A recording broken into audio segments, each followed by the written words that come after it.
odată cam povești a fost în România, o gașcă mare de golani ce-au alugat Slavia.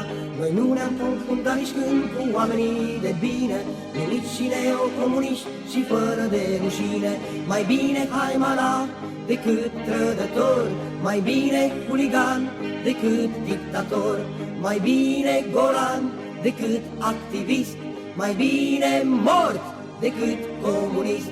Vrem libertate, nu comunism și nici schimbări de formă, și de aceea securiști să nu ne puneți normă. Noi nu vrem neocomunism, nici neolibertate, democrații originale și nici minciuni sfruntate.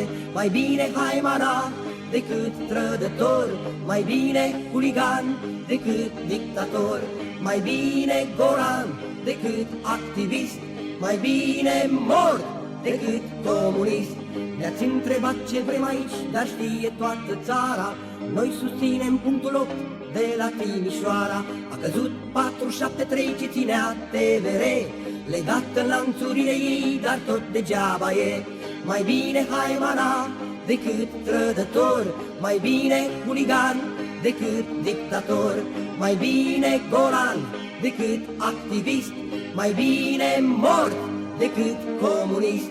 Alegeri fără comuniști, fără nomenclatură, și nu vă temeți de golan fără coloratură. Din cei care au murit aici ne-am reîntors năluci, să nu mai fie cum a fost măcelul de atunci. Mai bine haimana decât trădător, mai bine huligan decât dictator, mai bine golan decât activist, mai bine mort decât comunist.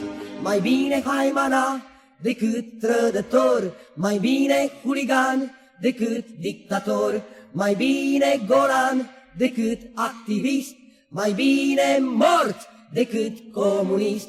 Mai bine haimana decât trădător, mai bine huligan decât dictator, mai bine golan decât activist, mai bine mort decât comunist.